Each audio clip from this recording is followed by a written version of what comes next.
Well, good morning, everybody. It's me, Mitch.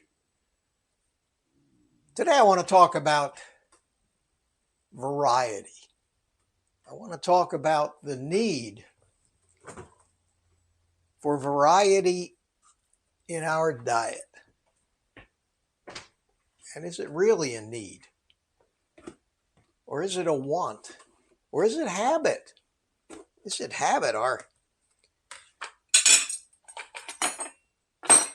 ancient ancestors never had the choices or the variety that we have today.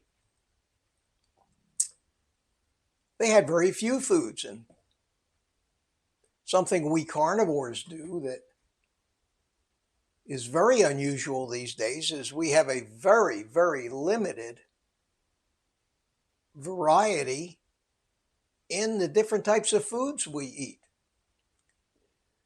And most of us, once we're adapted and get used to this diet, will almost revel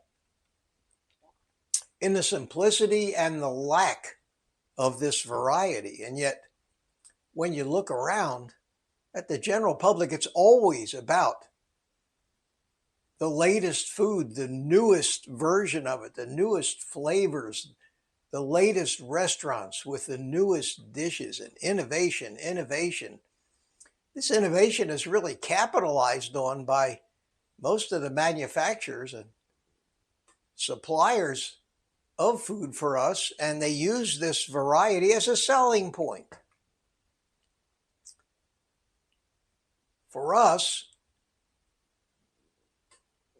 how does variety fit in with our lifestyle? And is it something we should encourage variety? Or should we totally ignore it? And I've done some introspective thinking about my desire for variety once I became adapted to this lifestyle.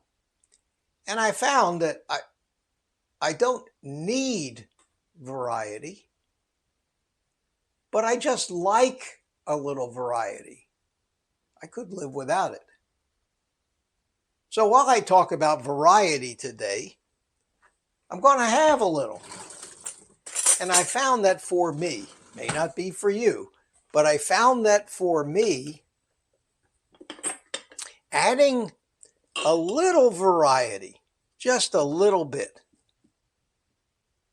once every few days, and by variety I mean making my eggs a little different.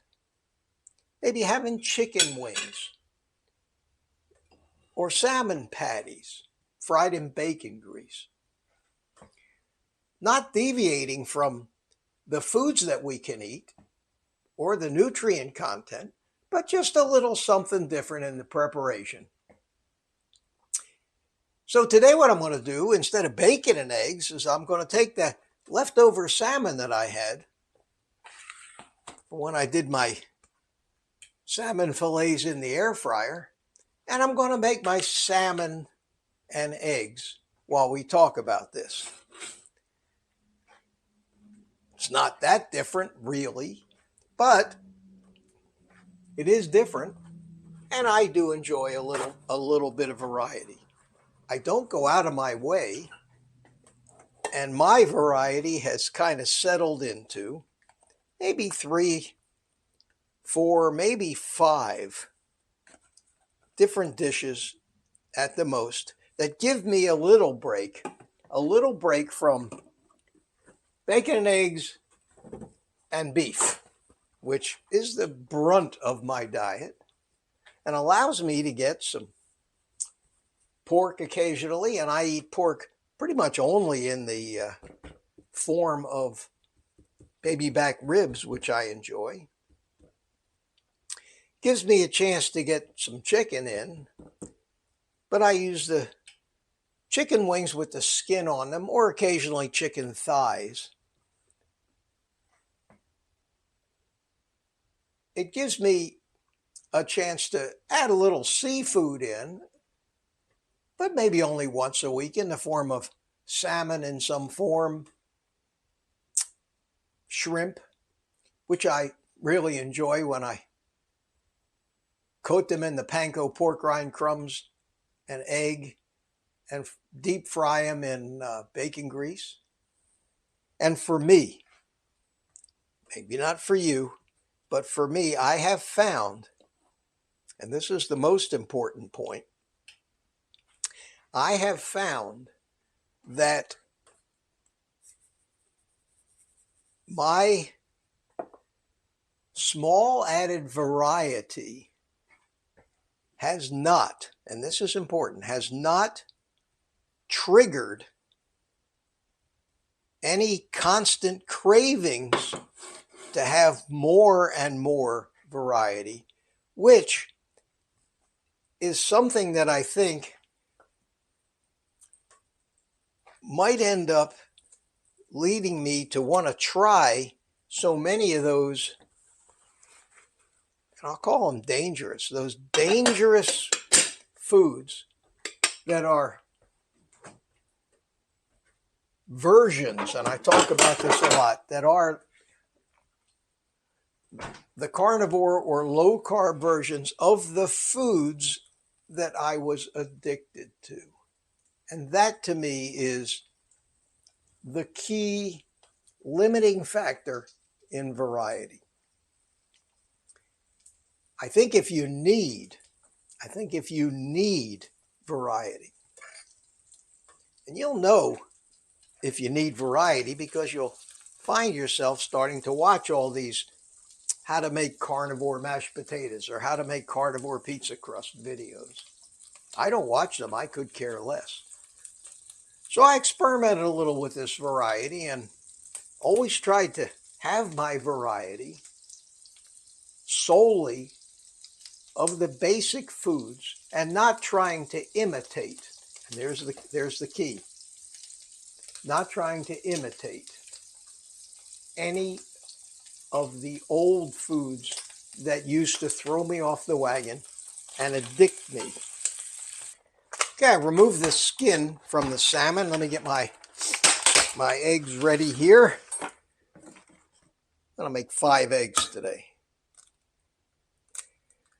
And this is a very simple dish, and I enjoy it. And I think I do this maybe once a month. And I kind of alternate between these different baby back ribs, salmon cakes, chicken wings, at least once a week, and rotate through them at no fixed particular schedule. And I find that I really enjoy that little break from all beef, butter, bacon, and eggs that we all know is strict carnivore.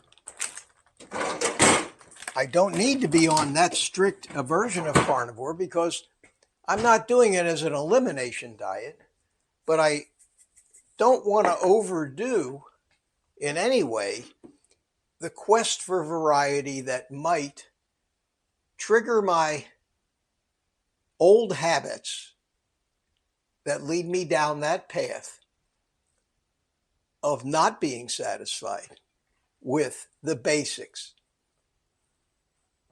And the amazing thing is that I've been doing this now for a year and a half, over a year and a half. And I'm still extremely satisfied. And I love the bacon and eggs, and I love the steaks and burgers and the beef. But this little bit of variety takes some of the routine out of it, but not enough that it sets me down a path that I know will lead to falling off the wagon, addictions taking over again. And in that respect, I think we all have to find the amount of variety that allows us to use only the foods that we know are 100% animal products, not use seasonings with a lot of sugar, sauces, all of those things that Everybody does. Because food, to most people, is more about cravings and boredom than it is actually about nutrition. Excuse me while I beat my eggs.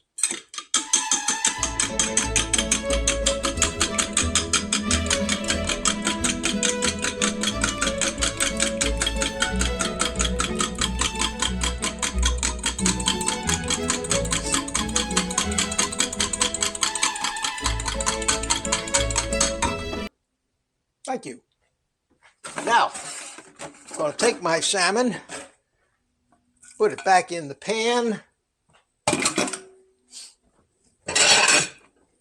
I am going to shred it all up, cut it up. Still not cooked, but I'm going to let it cook a little bit. I did take the skin off of it. Okay, I've got my salmon all chopped up here. I'm going to get it partially cooked. And this time I'm going to try to cook it with the eggs instead of putting it in between the eggs, so that the salmon is scattered throughout the omelet. Every time I cook, it's an experiment. I try something maybe a little different, see if I can figure out a way to make a dish a little bit better. But I think that cooking it this way and then letting it finish cooking while the egg is around it might be a good way to keep from really overcooking the salmon too much, because you don't want it to be overcooked. We want to get the egg all around the salmon here, and we're going to just let that cook for a while. So we're going to make this more like scrambled eggs today than an actual omelet, because if I left it in there long enough for the eggs to harden enough to actually try to flip this thing in one fell swoop, it would burn. So we're just going to make this more like scrambled eggs today with salmon. I don't normally eat scrambled eggs, but scrambled eggs is basically just an omelet that's been chopped up. So this dish of salmon and eggs is something I don't usually eat very often, and it's nice to have that little bit of variety. So to summarize what I'm saying about variety here is, I think that variety is a harmful, or the quest for variety is a harmful thing when living a carnivore lifestyle. I think allowing us to get used to a pretty stable selection of foods, a limited number, with an occasional, let's call it just recombining the same ingredients that are carnivore and are no carbs. I think that that's the most important thing to keep us from falling back into those habits, allowing those addictions again to grab a hold of us, and yet making things a little bit interesting. So there I have it, a plate full, quite a meal here. If I could keep it in the plate, quite a meal.